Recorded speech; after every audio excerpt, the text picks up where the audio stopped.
सभी को मेरा नमस्कार। मैं अर्चना। हाँ, तो आज हम करेंगे कि वर्णों का उच्चारण स्थान। मुख के जिस भाग से जो वर्ण बोला जाता है उस भाग यानी वह भाग उस वर्ण का उच्चारण स्थान कहलाता है। यानी जहाँ से भी जो वर्ण बोला जाता है वही उसका उच्चारण स्थान कहलाता है।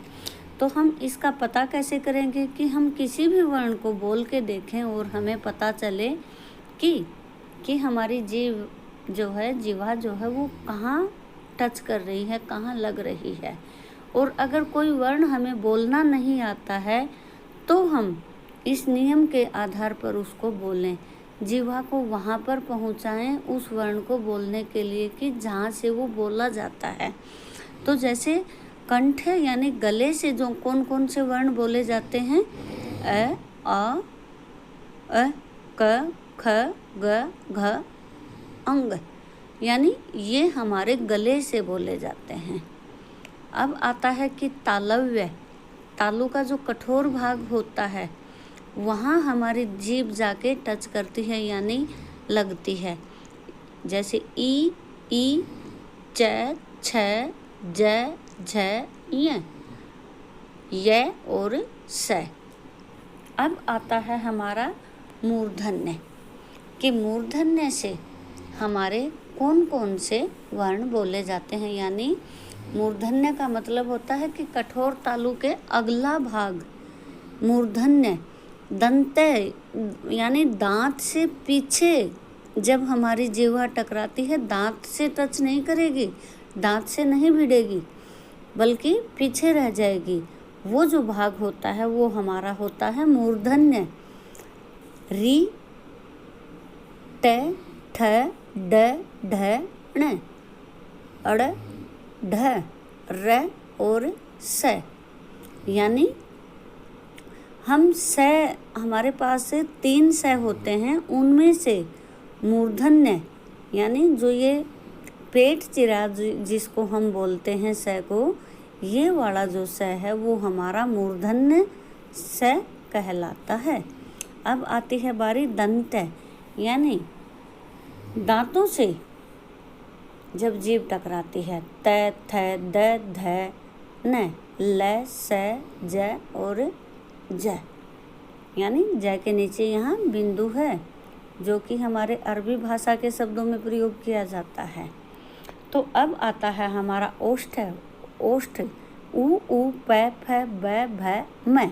यानी ये वर्ण जो हैं वो हमारे ओठों से बोले जाते हैं। हमारे होठ जैसे उ होठ अपनी बनावट लेकर आते हैं। प, फ, ब, भ, म में हमारे दोनों होठ आपस में टच करते हैं।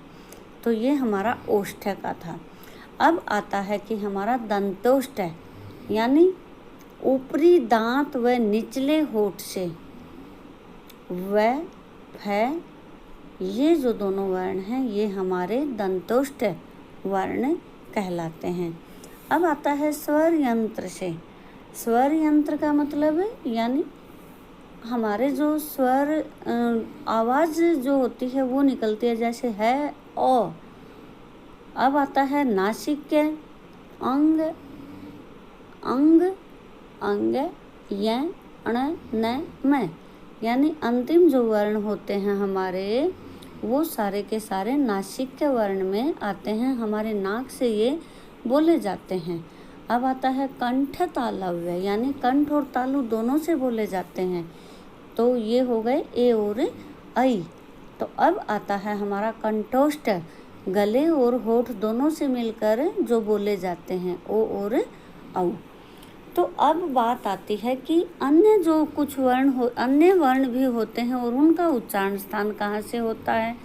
जैसे अंग, अंग को अनुस्वार भी कहते हैं। अनुस्वार का अर्थ है कि स्वर के बाद में आने वाली नासिक के ध्वनि जो होती है, स्वर के बाद में कोई भी जो नासिक के ध्वनि आती है इसके बाद सदैव कोई ना कोई व्यंजन आ जाता है। यानी स्वर के बाद में आने वाली नासिक के ध्वनि और इसके बाद में आ जाता है कोई ना कोई व्यंजन। स्पर्श व्यंजन के प्रत्येक वर्ण का 5वां वर्ण अनुस्वार होता है। जैसे अड़, य, अण, न, म। यह अपने से पहले आने वाले व्यंजन के ऊपर लिखा जाता है। जैसे गंगा, गंगा, अंत, चंपक आदि। तो ये अपने से पहले आने वाले व्यंजन के ऊपर इसको हम दिखाते हैं, यानी बिंदु लगाकर हम इसको दिखा सकते हैं। विशेष इसमें क्या है कि कुछ ध्वनियों के उच्चारण के समय हवा नाक तथा मुख दोनों से निकलती है, तो वहाँ अनुनासिक का प्रयोग किया जाता है। अनुनासिक में हम चंद्र बिंदु का प्रयोग करते हैं। तो अब हमारा आता है कि भाई चंद्र बिंदु का हम प्रयोग करते हैं तो अन्य जो वर्ण हैं उनमें कि अंग और ए, जैसे अंग होता है इसको हम क्या बोलते हैं, अनुस्वार। तो अनुस्वार में क्या होता है कि अनुस्वार में नासिक ध्वनि होती है। हमारे जो 25 जो हमारे व्यंजन होते हैं, हमारे जो 5 वर्ग इसके अंदर आते हैं जिनको हम स्पर्श व्यंजन बोलते हैं, इनमें जो अंतिम जो वर्ण होते हैं हम इनको नासिक यानी क ख ग घ ड़, यहाँ पे जो अंग है वो किस में आया, नासिक के व्यंजन में।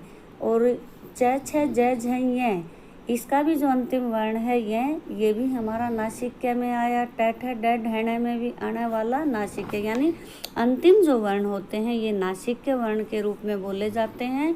और हमेशा इनके बाद में 5वां जो वर्ण अनुस्वार होता है यह अपने से पहले वाले व्यंजन के ऊपर लिखा जाता है। तो अब आती है हमारी विशेष में कुछ ध्वनियों के उच्चारण के समय हवा नाक और मुख दोनों से निकलती है, पहले भी मैंने बताया। तो वहाँ पर अनुनासिक का प्रयोग किया जाता है, अर्थात चंद्र बिंदु का प्रयोग किया जाता है। और ए यानी ए में विसर्ग कहा जाता है, इसका प्रयोग केवल तत्सम शब्दों में किया जाता है। जैसे विसर्ग का उच्चारण हल्के है की तरह से हम करते हैं, एक छोटे से झटके के साथ किया जाता है। जैसे अतः, प्रातः आदि, इनका अगर हम करें उच्चारण, अगर हम करने लगें तो ये है की तरह से किया जाता है।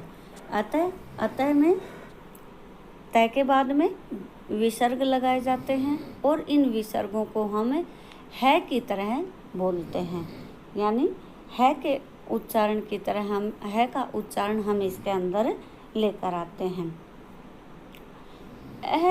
ए को विसर्ग कहा जाता है, इसका प्रयोग केवल तत्सम शब्दों में किया जाता है।